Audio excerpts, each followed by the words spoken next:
Hello, good morning, students. Today in 12th class physics, we are continuing our discussion on refraction of light. तो refraction of light में बच्चों जो चीजें अभी हम लोग पढ़ चुके हैं उनको एक बार रिवाइज कर लें.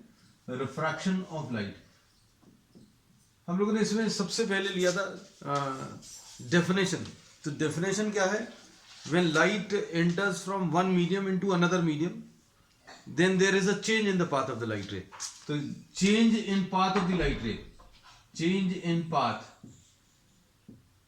with change in medium, this is termed as refraction. तो refraction क्या है? It is the change in the path of the light ray when light ray enters from one medium into another, है ना? And the cause of this, cause क्या है इसका? Refraction का. तो cause of refraction is the change in speed of light. तो change in speed of light is the cause of refraction. जब light किसी एक मीडियम से दूसरे मीडियम में एंटर कर रही है तो स्पीड ऑफ द लाइट रे चेंजेस, है ना. फिर इसके बाद अभी हम लोगों ने बताया स्पीड ऑफ लाइट क्यों चेंज होती है, क्योंकि सभी की ऑप्टिकल डेंसिटी अलग अलग होती है. तो अब हम लोगों ने ये बोला ऑप्टिकल डेंसिटी अगर लार्ज है then speed of light will be smaller. तो अभी हम लोग सारी चीजें जो कल बताई थी वो सबको शॉर्ट में डिस्कस कर रहे हैं. तो जिसकी ऑप्टिकल डेंसिटी बच्चों ज्यादा है उसमें स्पीड ऑफ लाइट कम होगी, है ना. अब इसके बाद फिर अभी हम लोगों ने ऑप्टिकल डेंसिटी को डिफाइन करने के लिए अभी हम लोगों ने एक टर्म लिया, क्या? Refractive index. तो रिफ्रैक्टिव इंडेक्स अभी हम लोगों ने क्या बोला? This defines what? The optical density, है ना. तो अब हम लोग इसमें क्या बताया था कि ऑप्टिकल डेंसिटी अगर बताना है तो आप रिफ्रैक्टिव इंडेक्स बता दो. तो रिफ्रैक्टिव इंडेक्स को अभी हम लोग म्यू से रिप्रेजेंट करते हैं. And we say that the refractive index of any medium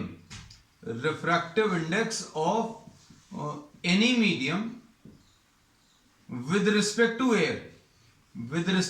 air is termed as absolute refractive index.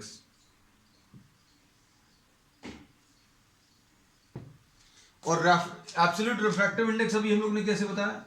Suppose ये अगर अभी हम लोग देखें तो ये क्या चीज है? This is refractive index of glass with respect to air. ये refractive index of glass with respect to air है.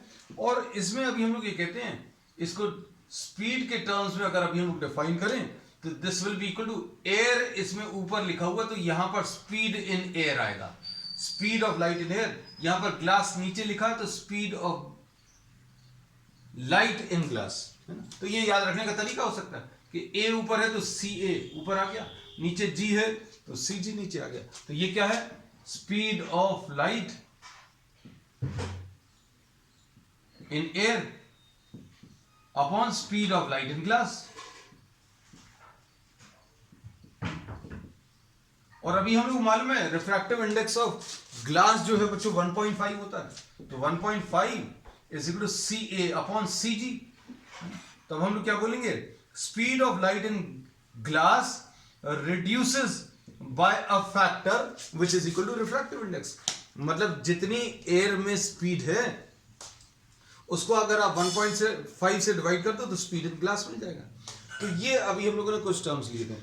फिर इसके बाद बच्चों अभी हम लोगों ने क्या लिया था? नेक्स्ट हमने इसमें यह भी बताया था when light enters from one medium into another medium, light अगर किसी एक मीडियम से दूसरे मीडियम में अगर एंटर कर रही है तो क्या होगा? when light enters from one medium into another, ये बहुत इंपॉर्टेंट पॉइंट है. when light enters from one medium into another medium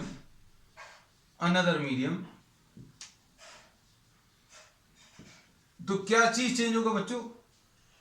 wavelength change होगा, स्पीड चेंज होगी. frequency remains same. फ्रीक्वेंसी बच्चों कैसी रहती है, सेम रहती है ना। तो ये सारी चीजें बच्चों अभी हम लोगों ने डिटेल में लास्ट क्लास में डिस्कस किया। तो अब हम लोगों ने इसमें ये बताया है, ध्यान से सुनना, कि ये जो है लेमडा और वी किसके ऊपर डिपेंड करते हैं बच्चों, ये मीडियम के ऊपर डिपेंड करते हैं, किस मीडियम में लाइट ट्रेवल कर रही है उसके ऊपर डिपेंड करता है ना। So this depends on the medium and this depends on the source, the type of light, किस टाइप की लाइट है, लाइट के सोर्स के ऊपर फ्रीक्वेंसी डिपेंड करती है। तो ये लाइट का सोर्स जब तक आप चेंज नहीं कर रहे हो तब तक फ्रीक्वेंसी चेंज नहीं होगी। तो अभी हमने बोला लाइट का एक सोर्स है जो लाइट एमिट कर रहा है and this is passing through different mediums. तो अलग अलग मीडियम्स में वही वाली लाइट जाने पर उसकी स्पीड अलग अलग हो जाएगी, वेवलेंथ भी अलग अलग हो जाएगी, लेकिन फ्रीक्वेंसी चेंज नहीं होगी। Suppose you are having a light of wavelength suppose 7800 angstrom, wavelength अगर 7800 एंगस्ट्रॉम है तो हम लोग क्या बोलेंगे बच्चों, ये किसी और मीडियम में अगर जाएगी तो क्या होगा, ये 7800 से कुछ और वाली हो जाएगी। So we say that wavelength changes, speed changes, but frequency it remains same. अब इसके बाद नेक्स्ट टर्म जो अभी हम लोगों ने लिया था, या ठीक है, क्विक रिवीजन ऑफ एवरीथिंग है ना what we have done. Reason is क्योंकि उसका यूज अभी हम लोग करने वाले हैं आज की क्लास में।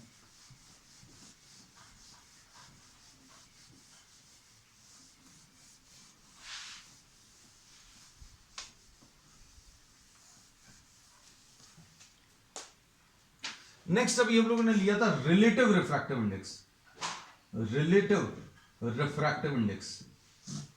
तो रिलेटिव रिफ्रैक्टिव इंडेक्स क्या है, refractive index of any medium with respect to any other medium.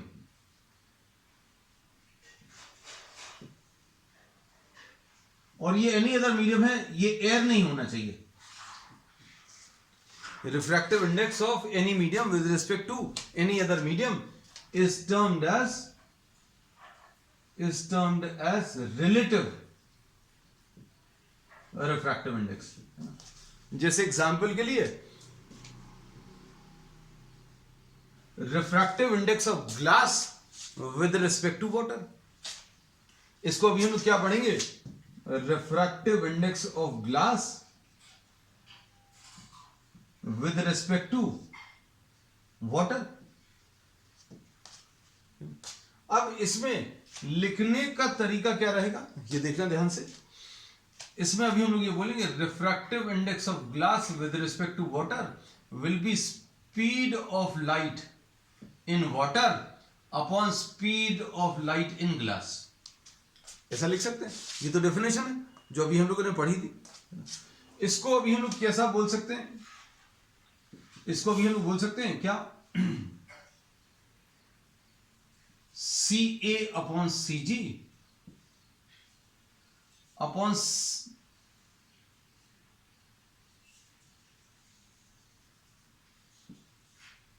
C W. ये देखो अच्छे देखना, we have multiplied numerator and denominator. Numerator और डिनोमिनेटर में बच्चों सी ए का मल्टीप्लिकेशन किया, ये देखो सी ए और सी ए कैंसिल हो जाएगा, ये सी जी नीचे है, सी जी नीचे है, सी डब्ल्यू ऊपर है, ये सी डब्ल्यू ऊपर है ना। तो ये एक्चुअल में क्या है, ये रिफ्रैक्टिव इंडेक्स ऑफ ग्लास है। ये वाला टर्म बच्चों रिफ्रैक्टिव इंडेक्स ऑफ ग्लास है, और ये वाला क्या है, ये रिफ्रैक्टिव इंडेक्स ऑफ, ये वाला टर्म क्या है बच्चों, रिफ्रैक्टिव इंडेक्स ऑफ वाटर है। किसके रिस्पेक्ट में, एयर के रिस्पेक्ट में। तो ये देखो ये जो है this is the last relation which we have done, mu G upon mu W. So we say that refractive index of glass with respect to water will be equal to, अब इसमें वो चीज अप्लाई नहीं होती, यहां पर जो चीज नीचे लिखी है वो यहां पर ऊपर है। बस इसमें ये याद रखना कि रिफ्रैक्टिव इंडेक्स का रिलेशन अगर रिफ्रैक्टिव इंडेक्स के टर्म्स में लिख रहा है, रिफ्रैक्टिव इंडेक्स का रिलेशन अगर रिफ्रैक्टिव इंडेक्स के टर्म्स में लिख रहे हैं तो आप बोलकर लिखिए। तो जो टर्म्स पहले आएंगे इसको कैसा पढ़ते हैं अभी हम लोग, refractive index of glass with respect to water. तो जैसा बोलने में आता है बिल्कुल वैसे ही लिखिएगा, refractive index of glass with respect to water. तो ग्लास पहले बोलते हैं और वाटर बाद में, तो ग्लास डिवाइडेड बाय वाटर। तो ये याद रखना जस्ट एज अ प्रिकॉशन। जब आपकी प्रैक्टिस अच्छी हो जाएगी तब आपको ये सब ट्रिक्स याद रखने की जरूरत नहीं है। अभी हमने क्या बोला कि whenever you are writing refractive index 3 times, तो बोलकर लिखना, तो आप बिल्कुल सही लिखोगे। Refractive index of glass with respect to water, refractive index of glass with respect to water. बाकी जब आप स्पीड के टर्म्स में लिखते हैं तो जो चीज ऊपर है उसकी स्पीड अपॉन जो चीज नीचे है उसकी स्पीड, ये चीज अप्लाई होती है। अब इसके बाद अब हम लोग आते हैं बच्चों आज का टॉपिक क्या, बेंडिंग ऑफ लाइट। लाइट जो है किसी एक मीडियम से दूसरे मीडियम में अगर एंटर करेगी तो वो बेंड क्यों होती है, इसका रीजन अभी हम लोगों ने सिर्फ बताया था। रीजन क्या बताया था कि there is a change in speed of light. अब change in speed of light के कारण क्यों बेंड हो रही है ये अभी हम लोगों ने डिस्कस नहीं किया था ना। That will be studying with the help of what, we will be studying this with the help of laws of refraction. तो आज का बच्चों पहला टॉपिक जो है लॉज ऑफ रिफ्रैक्शन। अब इसमें लॉज ऑफ रिफ्रैक्शन में सपोज ये फर्स्ट मीडियम है, ये सेकेंड मीडियम है, लाइट जो है इस पॉइंट पर स्ट्राइक कर रही and this is changing in its path, है ना। तो इसमें suppose this point is named as P. P बच्चों इसमें पॉइंट ऑफ इंसिडेंस है, this is what the point of incidence. और ये बच्चों अगर आप ध्यान से देखो, सपोज ये Q है, ये R है, तो QM जो है this is the normal at the point of incidence.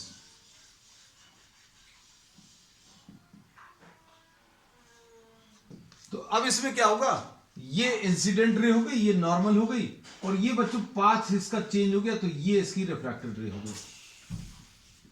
तो सबसे पहले अभी हम लॉज ऑफ रिफ्रैक्शन पढ़ेंगे और इसके बेसिस पर अब हम लोग एक्सप्लेन करने की कोशिश करेंगे why there is a change in path, है ना। लेकिन शुरू में अभी हम लॉज ले लेना, उसके बाद इसके बेसिस पर अभी हम लोग बेंडिंग का फिनोमेना एक्सप्लेन करने वाले। तो अब इसमें पी आर बच्चों दिस इज इंसिडेंट रे,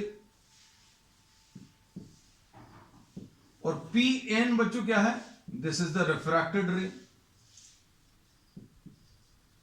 ये इंसिडेंट रे है, ये वाली रिफ्रैक्टेड रे है। रिफ्रैक्टेड मतलब चेंज्ड पाथ।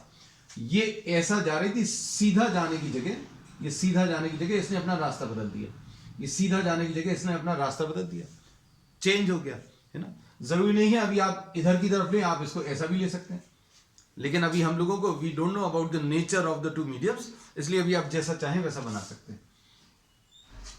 तो अब इसमें जो फर्स्ट लॉ है that is similar to the law which we have studied in reflection of light. Reflection of light में अभी हम लोग क्या पढ़ते थे कि इंसिडेंट रे,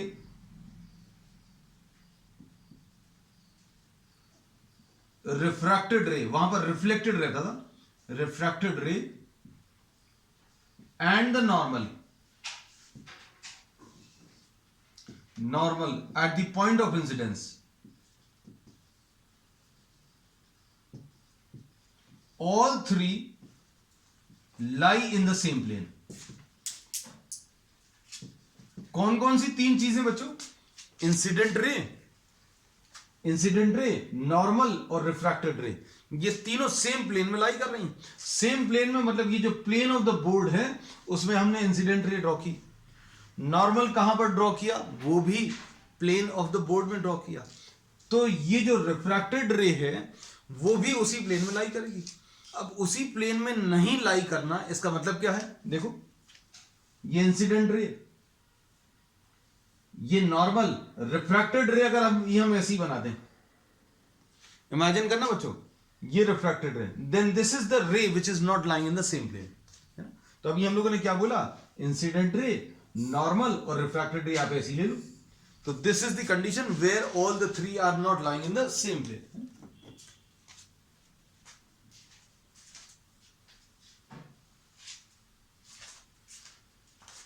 तो अब हम लोग क्या बोलते हैं, all the three will be lying in the same plane. अब इसको एक तरीके से और बता सकते हैं आपको। सपोज इसमें ये इंसिडेंट रे है बच्चों, ये नॉर्मल है, दिस इज द नॉर्मल।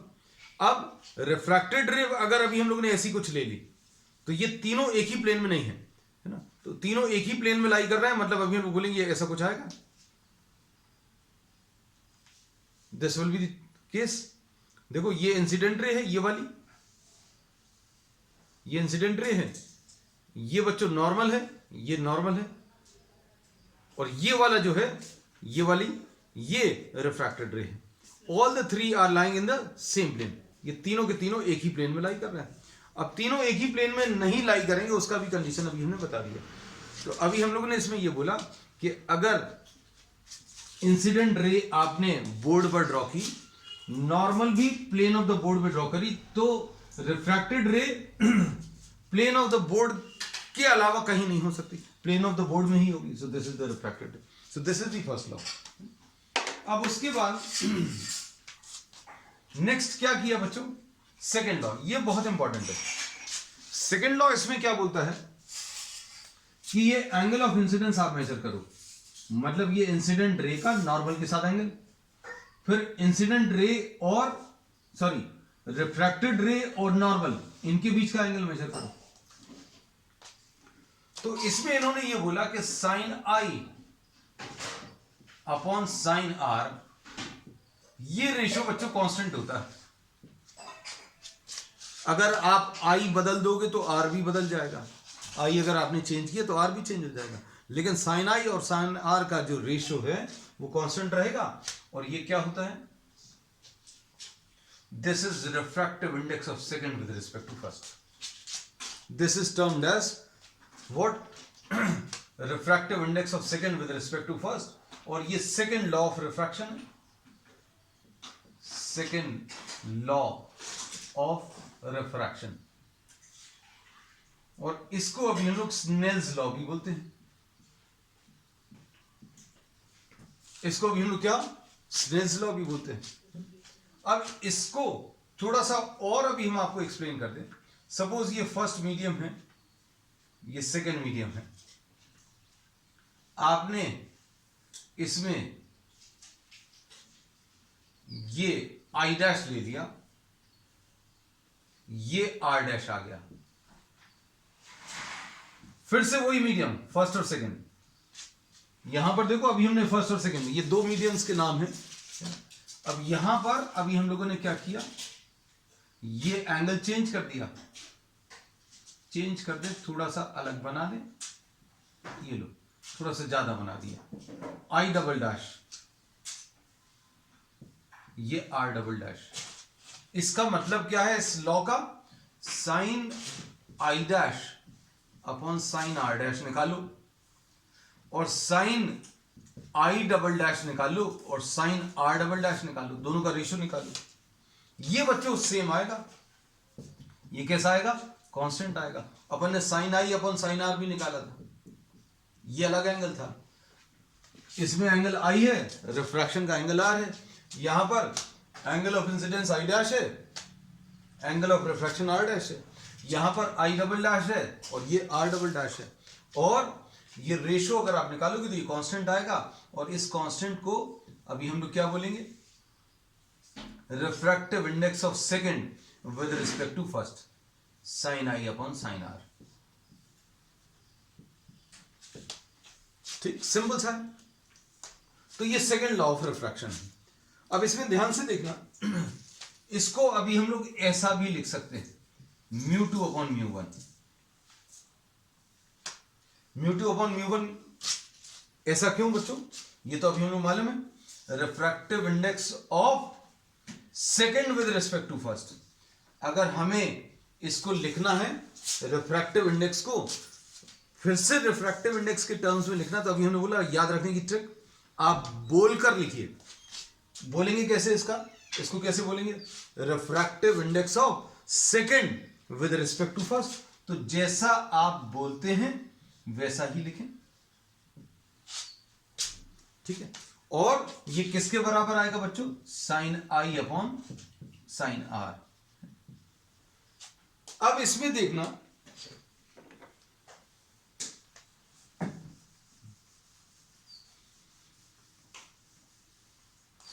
हमने रिलेशंस जो बता दिए रिफ्रैक्टिव इंडेक्स के, बहुत सारे नहीं हैं, 2-3 ही रिलेशंस हैं।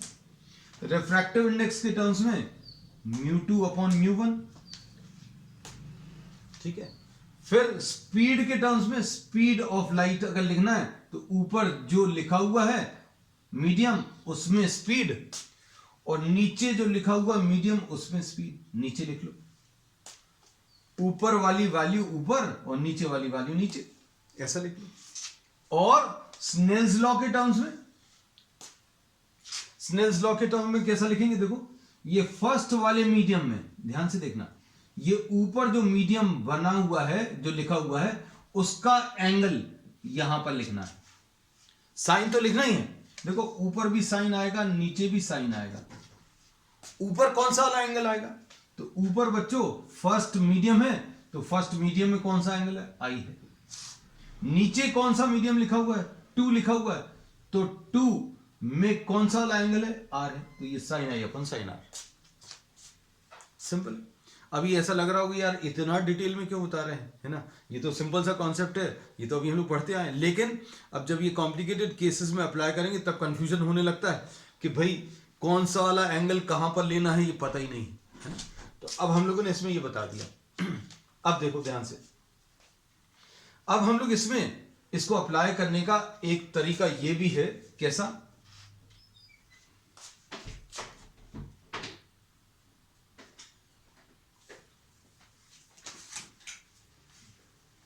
Refractive index of second with respect to first लिख लिया। चलिए नेक्स्ट इसके बाद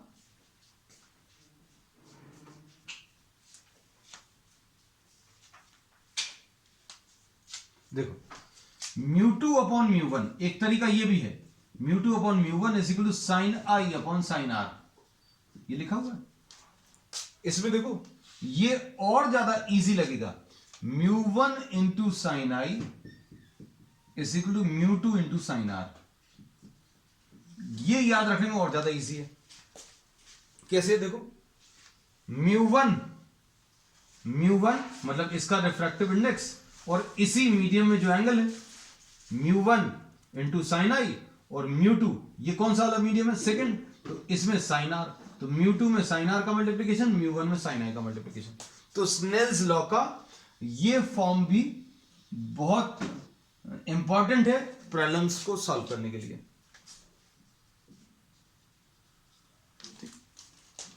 अब देखो, अब इन्हीं चीजों का बच्चों अभी हम लोग आगे के टॉपिक्स में यूज करने वाले हैं। तो अभी हम लोगों ने आज क्या पढ़ लिया बच्चों, आज अभी हम लोगों ने पढ़ लिया लॉज ऑफ रिफ्रैक्शन। तो लॉज ऑफ रिफ्रैक्शन क्या है, incident ray, refracted ray and the normal, all the three lie in the same plane, एक ही प्लेन में है ना। अगर आपने इंसिडेंट रे ऐसी कुछ ली है, यहां पर सपोज ग्लास स्लैब में पास हो रही है, सपोज यहां कहीं पर ग्लास स्लैब रखा हुआ है और इसमें से लाइट पास करा रहा है, ये इंसिडेंट रे, यहां पर ये नॉर्मल, ठीक है, और रिफ्रैक्टेड रे बच्चों इसी प्लेन में।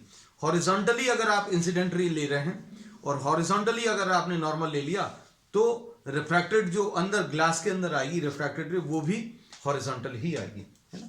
तो ये पहला हो गया। फिर दूसरा है बच्चों, सेकंड लॉ ऑफ रिफ्रैक्शन क्या है कि refractive index is defined in new terms. अभी हम लोगों ने बोला क्या, सेकंड लॉ कैसा बोलेंगे, sorry, sine of the angle of incidence upon sine of the angle of refraction, ये किसी भी दो मीडियम्स के लिए कांस्टेंट होगा, है ना। मतलब अभी हम लोग ये बोलेंगे sine I upon sine R निकालो, अलग अलग वैल्यू ऑफ आई ले लो, अलग अलग वैल्यू ऑफ आर ले लो, और इनका रेशियो निकालो, तो रेशियो कांस्टेंट आता है। और किसके बराबर आता है, refractive index of second with respect to first. तो रिफ्रैक्टिव इंडेक्स की हम लोगों ने जो डेफिनेशंस ली हैं वो सारी की सारी अभी हमने यहां पर सम अप कर दी। फिर इसको अभी हम लोगों ने स्नेल्स लॉ का एक ये वाला फॉर्म भी बड़ा पॉपुलर है जो अभी हम लोग आगे यूज करेंगे। अब हम लोग आगे बढ़ते हैं next topic.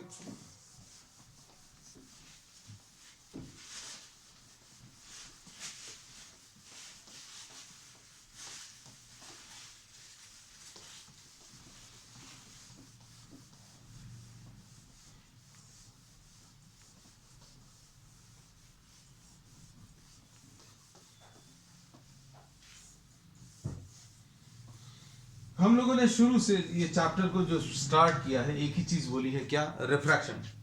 Refraction is what? The change in path of the light रे. व्हेन लाइट रे enters from one medium into another. Light अगर किसी एक मीडियम से दूसरे मीडियम में एंटर कर रही है तो उसका पाथ चेंज हो जाता है. इस पाथ चेंज को अभी हम लोग रिफ्रैक्शन बोलते हैं. फिर अगली चीज बोली कॉज क्या है, तो cause is the change in speed of light. अब change in speed of light के कारण क्या होगा, अब हम लोग इसमें पढ़ेंगे. Cause of refraction.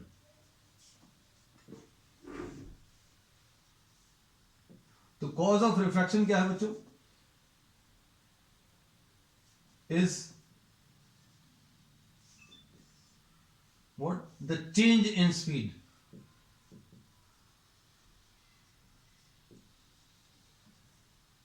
in different mediums.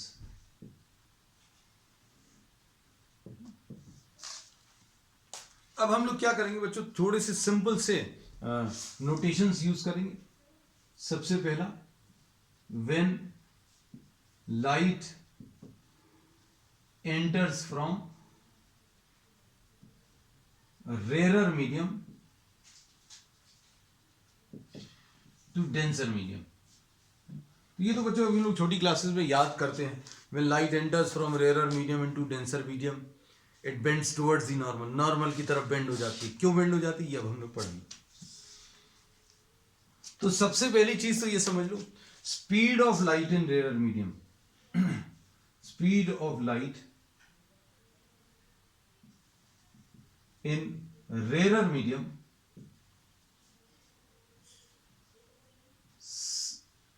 CR है. Speed of light in denser medium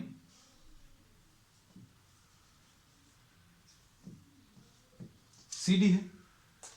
अब रेयर और डेंसर मीडियम में स्पीड कहां पर ज्यादा रहती है? कंफ्यूजन अगर हो ना, तो आप बहुत सिंपल तरीके से इसको याद रख सकते हैं. बहुत सिंपल एग्जांपल है. ट्रैफिक बहुत रेयर है, मतलब दूर दूर गाड़ियां चल रही हैं, गाड़ियां है ही नहीं, ओपन ग्राउंड, खुले ग्राउंड में if you are driving in rare, वो rare medium, you driving your vehicle in a rare medium in open ground, वहां पर कोई भी गाड़ियां नहीं है ना, डेंसिटी है ही नहीं, तो क्या होगा, स्पीड जो है ज्यादा रहेगी. When you driving your vehicle in denser medium, suppose in a heavy traffic zone, है ना, क्राउडेड मार्केट में अगर आप गाड़ी चला रहे हो तो वहां पर क्या है, डेंसर मीडियम है, गाड़ियों की डेंसिटी बहुत ज्यादा है, और आप उसमें से गाड़ी चलाओगे तो आपकी स्पीड कैसी रहेगी, इमेजिन कर लेना. बस CR और CD वही है. तो अब हम लोग क्लियरली बोल सकते हैं that CR will be greater then CD. पहला फैक्ट ये यूज होगा, है ना. फिर उसके बाद बच्चों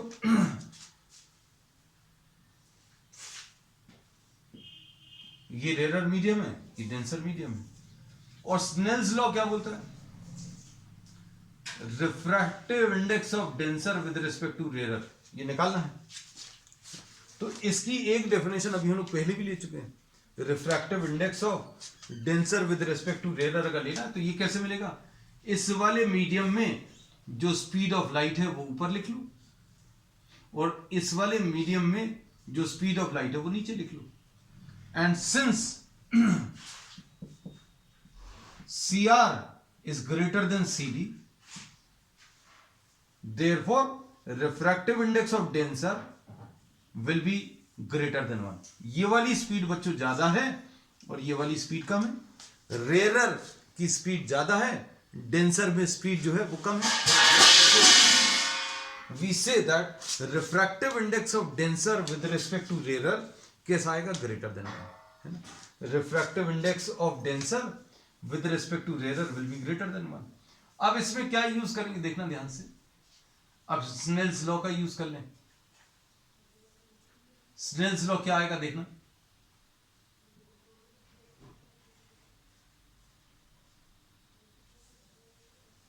ये एंगल ऑफ इंसिडेंस है. अब एंगल ऑफ रिफ्रैक्शन अभी हम लोग नहीं बना रहे क्योंकि मालूम नहीं है ना.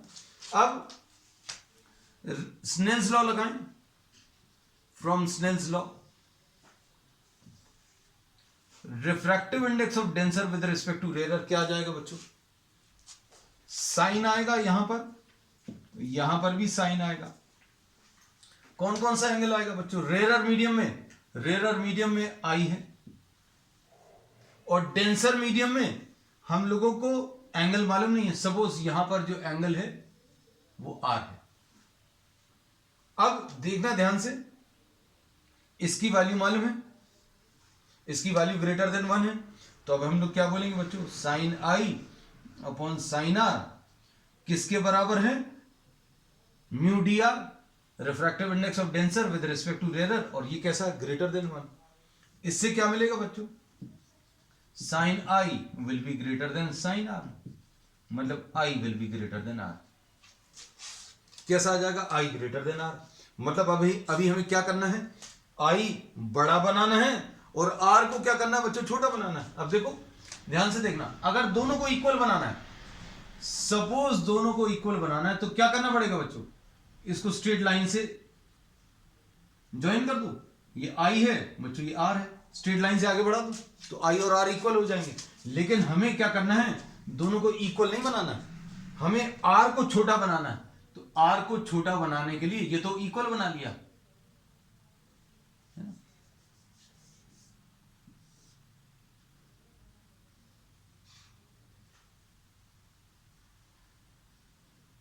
ये अभी हम लोगों ने इक्वल बना लिया। अब आर को छोटा करना है, तो आर को छोटा करने के लिए ये बना ली लाइन, तो ये आर छोटा आ गया। अब छोटा आर बनाने में क्या हुआ बच्चों? क्या लग रहा है?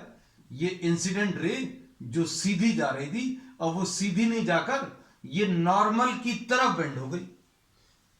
What has happened?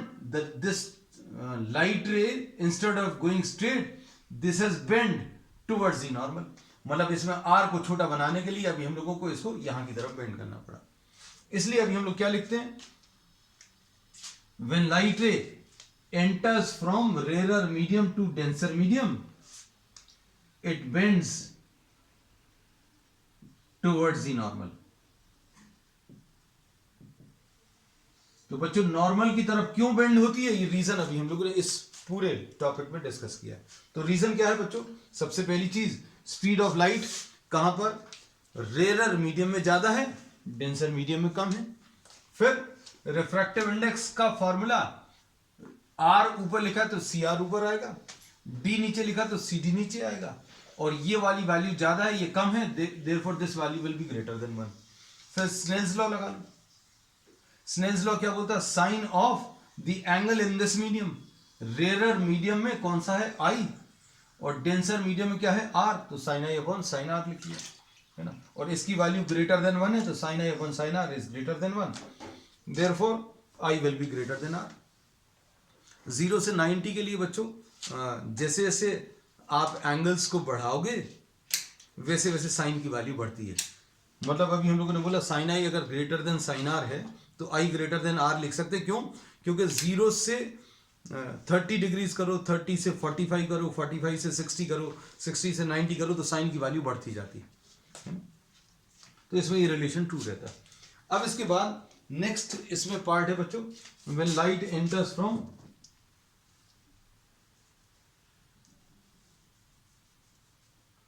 Denser medium to rarer medium. और बच्चों ये टॉपिक जो है थोड़ा सा चेंज हो गया।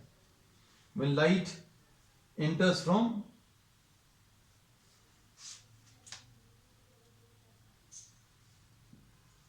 Denser medium to rarer medium,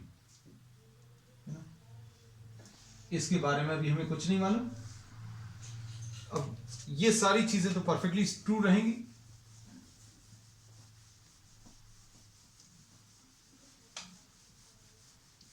जो चीजें काम की थी बच्चों उनको अभी हम लोगों ने वैसे ही रिटेन किया, चेंज नहीं किया।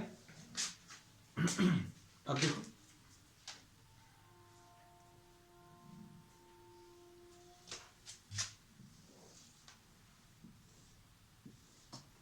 ये रेरर मीडियम है, डेंसर मीडियम है।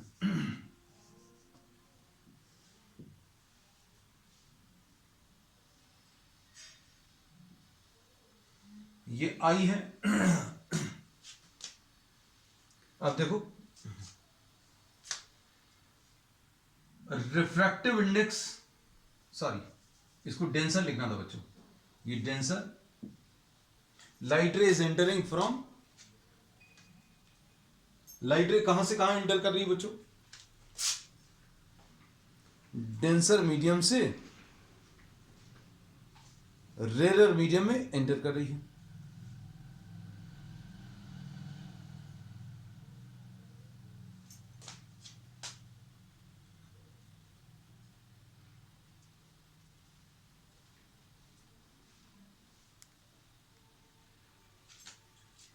अब इसमें क्या बोलेंगे?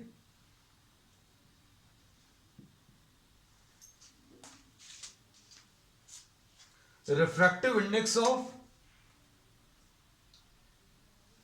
Rare with respect to denser, इसको, इसमें क्या बोलेंगे?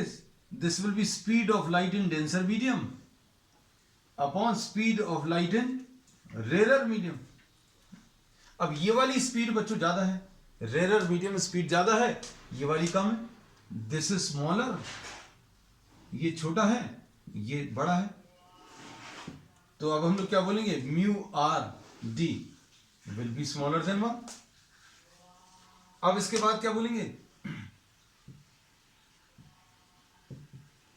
अब इसमें डेंसर मीडियम में कौन सा एंगल है? डेंसर मीडियम में आई है, तो साइन आई।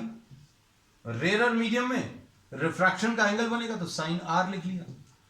यहां पर ये डेंसर मीडियम से रेयर मीडियम में जा रही है। अब इसकी वैल्यू बच्चों कैसी है? इसकी वैल्यू स्मॉलर देन 1 है, तो sine I will be smaller than sine R, मतलब I will be smaller than R. मतलब आई को छोटा बनाना है, आर को बड़ा बनाना है। अब आर को अगर बड़ा बनाना है तो देखो, ये तो आर इक्वल बना लिया, स्ट्रेट लाइन से अगर बढ़ा दिया I will be equal to R, लेकिन आर को आपको बड़ा बनाना है, आर को आपने ये बड़ा बना लिया। तो ये इंसिडेंट रे है, ये रिफ्रैक्टेड रे है, ये बच्चों आर है। और आर को बड़ा बनाने के लिए लाइट को दूर की तरफ भेज दिया, तो नॉर्मल से ये दूर की तरफ चली गई। इसलिए लिखते हैं when light enters from denser medium to rare medium it bends away from the normal.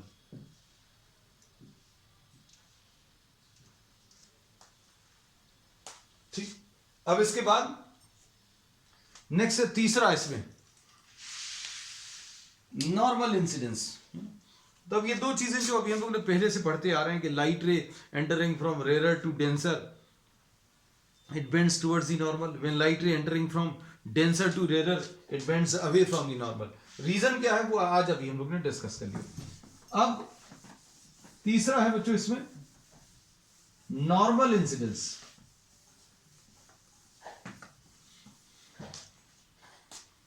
Normal incidence का मतलब क्या है? थर्ड, इसमें कोई रेयर डेंसर का केस नहीं रहेगा। ये देखो, लाइट रे को अगर नॉर्मली एंटर करना है तो ये देखो आपको आई को कम करना पड़ेगा, और अगर ये लाइट रे परपेंडिकुलरली अगर एंटर कर रही तो आई की वैल्यू बच्चों 0 आ जाएगी। तो for normal incidence, normal incidence मतलब परपेंडिकुलरली अगर स्ट्राइक कर रही है, तो तीसरा case light ray entering perpendicularly, light ray entering perpendicularly, है ना। तो अब इसका डायग्राम अभी हम लोग ले रहे हैं। लाइट रे ऐसी कुछ एंटर की, नॉर्मल भी बच्चों यही आ जाएगा। अब क्या लिखेंगे? Refractive index of second with respect to first will be equal to sine I upon sine R. तो साइन आर की वैल्यू कितनी आ जाएगी बच्चों? साइन आई अपॉन म्यू, और साइन आई बच्चों कितना है? फॉर नॉर्मल इंसिडेंस आई की वैल्यू 0 है, तो साइन 0 अपॉन म्यू, और इसकी वैल्यू 0 होती है अपॉन म्यू, मतलब साइन आर की वैल्यू बच्चों कितनी आ जाएगी? 0 आ जाएगी, मतलब आर की वैल्यू 0। अब आर की वैल्यू 0 मतलब ये जिस रास्ते पर आई है, परपेंडिकुलरली आई है, वो परपेंडिकुलरली ही दूसरे मीडियम में एंटर कर जाएगी। So when light ray entering perpendicularly does not change its path. अगर कोई लाइट रे किसी एक मीडियम से दूसरे मीडियम में परपेंडिकुलरली एंटर कर रही है, then there is no change in the path of the light ray. तो तीन चीजें पढ़ ली अभी हम लोगों ने। क्या? light ray entering from rarer medium to denser medium, it bends towards the normal. When light ray entering from denser medium to rarer medium, it bends away from the normal. And when light ray is entering perpendicularly, then there is no change in the path of the light ray. So this finishes the topic. What? The cause of refraction of light. तो ये अभी हम लोगों ने, या bending of light rays भी ऐसा भी डाल सकते हैं। We will continue with some more concepts and the next topic on the next one. That's all for today.